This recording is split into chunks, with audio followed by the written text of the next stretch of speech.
Okay, सो अब next retina की जो डिजीज है वो है रेटिनल वीनस ऑक्लूजन. जो रेटिनल वीनस ऑक्लूजन है that is more common compare to the retinal arterial occlusion. It occurs in the 6 to 7 decade of life. ठीक है, अब इसकी इटियोलॉजी की हम बात करें तो ये किस किस रीजन की वजह से होता है. Diabetes mellitus, hypertension, hyper viscosity. ठीक है, hyper viscosity of the blood which can be due to multiple myeloma, cryoglobulinemia, hyperlipidemia, etc. Increase in the intraocular pressure, which could be due to primary open angle glaucoma, which mainly occurs in case of central retinal venous occlusion. ठीक है, फिर कुछ local causes हो सकते हैं. फिर pressure जो vein पे आए due to atherosclerotic retinal artery, और किस लेवल पे, at the level of lamina cribrosa. ठीक है, फिर पेरीफिब्राइटिस रेटिने. पेरीफिब्राइटिस रेटिने का क्या मतलब होता है? Inflammation of the outer coat of retina which could be due to sarcoidosis, syphilis, SLE etcetera. ठीक है, ये थे हमारे main causes which cause retinal vein occlusion. फिर रेटिनल वीनस ऑक्लूजन जो है वो मेन दो टाइप का हो सकता है, या तो नॉन इस्चेमिक या फिर इस्चेमिक. नॉन इस्चेमिक को हम विजुअल स्टैसिस रेटिनोपैथी भी कहते हैं, और इस्चेमिक को हम हेमरेजिक रेटिनोपैथी भी कहते हैं. इस्चेमिक जो होता है वो ज़्यादा सिवियर होता है because it is due to sudden complete occlusion. ठीक है, जो नॉन इस्चेमिक होता है वो 75% केसेस के अंदर हमें CRVO में मिलता है. ठीक है, ये इसके अंदर mild to moderate visual loss होता है, and there is negative RAPD. RAPD जो है rapid afferent pupillary dilatation test, वो इसके अंदर नेगेटिव होता है, जो कि इस्चेमिक CRVO के अंदर मार्क्ड विजुअल लॉस के साथ में RAPD पॉजिटिव मिलता है. अब हम दो स्टेजेस देखते हैं दोनों केसेस के अंदर, एक तो अर्ली स्टेज देखेंगे और एक हम लेट स्टेज देखेंगे. जो अर्ली स्टेजेस होते हैं उसके अंदर हमें माइल्ड कंजेशन और टॉर्चिसिटी मिल सकती है, पहला पॉइंट. फिर हमें सुपरफिशियल फ्लेम शेप्ड हेमरेजेस दिखेंगे पेरिफेरल रेटिना में. ठीक है, फिर हमें पैल्पियो एडिमा और मैक्युलर एडिमा मिल सकता है. ठीक है, फिर लेटर स्टेजेस में मतलब आफ्टर 6 to 9 months हमें शीथिंग मिलेगी of main veins and सीलियो retinal collateral veins. ठीक है, फिर हम आते हैं मैक्युला पे. मैक्युला पे हमें क्रॉनिक सिस्टोइड एडिमा मिल सकता है. फिर ischaemic CRO.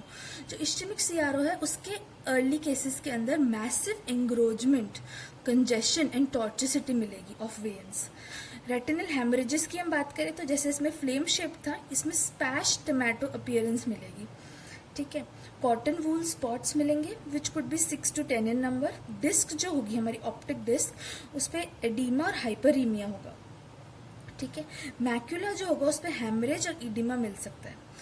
Late stage of ischaemic CRVO के अंदर हमें शीथिंग मिलेगी. शीथिंग में क्या होगा? NVD मतलब नियोवैस्कुलराइजेशन ऑफ डिस्क और नियोवैस्कुलराइजेशन एल्सवेयर. ठीक है, NVE और NVD मिल सकता है. फिर मैक्युला जो है, मैक्युला पे यहाँ इसमें पिगमेंटेशन और क्रॉनिक सिस्टोइड एडिमा मिल सकता है. ठीक है, फिर हम आते हैं हमारे pathological features of ischaemic CRVO. एक चीज तो हम देख चुके हैं कि rapid afferent pupillary dilatation test जो होता है वो इसमें पॉजिटिव होता है with presence of very large visual field effects. ठीक है, फिर हम आते हैं B वेव पे. जो B वेव है उसका एम्पलीट्यूड डिक्रीज हुआ होता है इन इलेक्ट्रोरेटिनोग्राम. ठीक है, फिर हम आते हैं इसकी कॉम्प्लिकेशंस पे. कॉम्प्लिकेशंस हो सकती है हमारे रूबेलोसिस आइरिडिस, ठीक है, या फिर नियोवैस्कुलर ग्लूकोमा, विट्रस हैमरेज, या फिर पॉलिफरेटेड रेटिनोपैथी. फिर BRVO जो है वो है हमारा ब्रांच रेटिनल वेन ऑक्लूजन. ये ज़्यादा कॉमन होता है एज कंपेयर टू हमारा CRVO. इसके अंदर हेमिस्फेरिकल ऑक्लूजन हो सकता है अराउंड द मेन वेन. ठीक है, या फिर क्वाड्रेटिक ऑक्लूजन हो सकता है around the AV crossing. AV crossing क्या होती है? जहाँ पे आर्टरी और वेन एक दूसरे को क्रॉस करती है. ठीक है, स्मॉल ब्रांच ऑक्लूजन हो सकता है जहाँ पर मैक्युलर ब्रांच या फिर पेरिफेरल ब्रांच इन्वॉल्व हुई हो. ठीक है, फीचर्स रेटिनल एडिमा या रेटिनल हेमरेज. ठीक है, सिर्फ उसी जगह पे जहाँ पे जो वेन है वो ड्रेन कर रही हो। विजन इफेक्ट हो सकती है only if the macular area is involve, ठीक है। सेकेंडरी ग्लूकोमा रेयरली होगा, ठीक है। फिर उसके बाद हम आते हैं इसके कॉम्प्लिकेशंस पे, जो है chronic macular oedema and neovascularisation, जो कि हर एक केस में मिल जाता है अगर हम एवरी 3 केस में से, ठीक है। अब हम आते हैं इसके क्लिनिकल फाइंडिंग पे।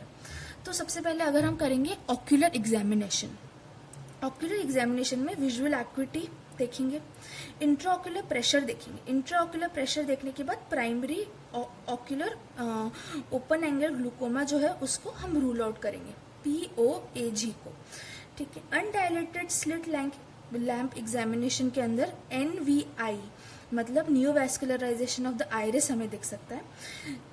गोनियोस्कोपी के अंदर हमें नियोवैस्कुलराइजेशन ऑफ द एंगल मिल सकता है।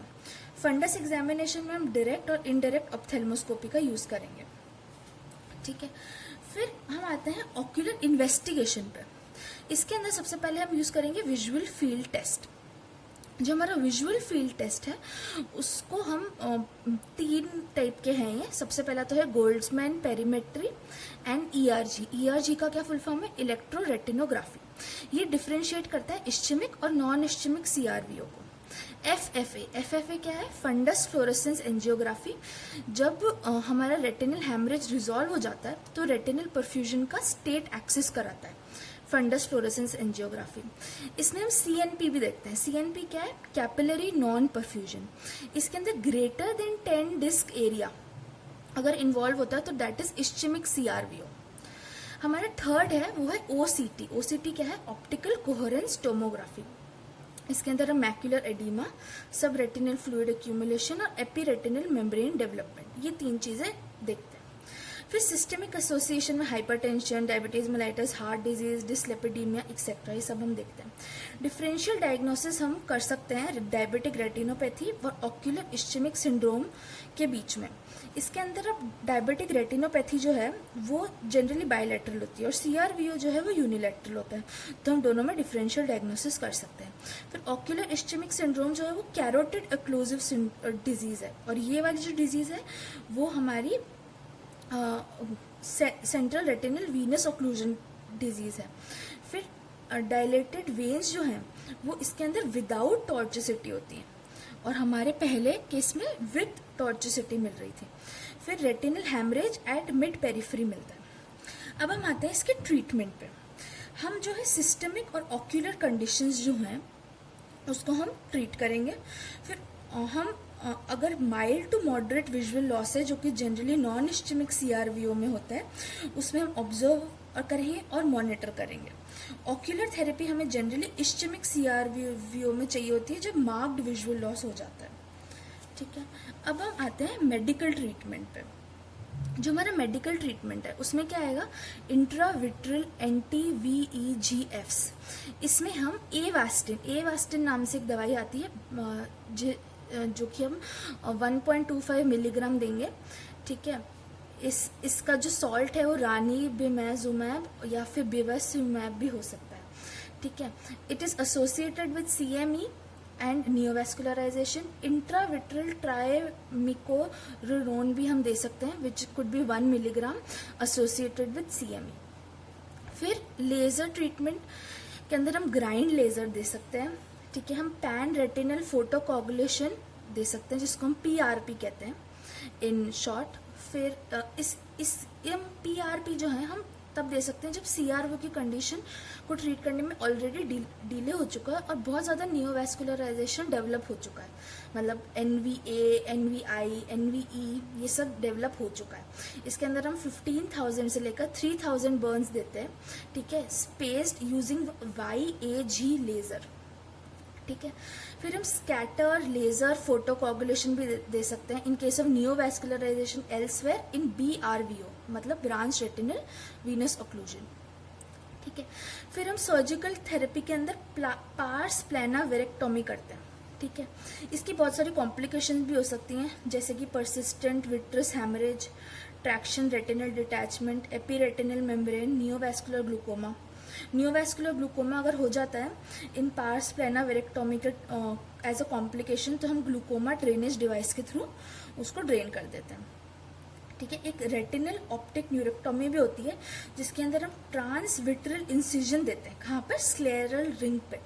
ठीक है, पर this operation is not used now क्योंकि ये अच्छे रिजल्ट्स नहीं प्रोवाइड करता। Okay, thank you so much. If you like this video then please subscribe.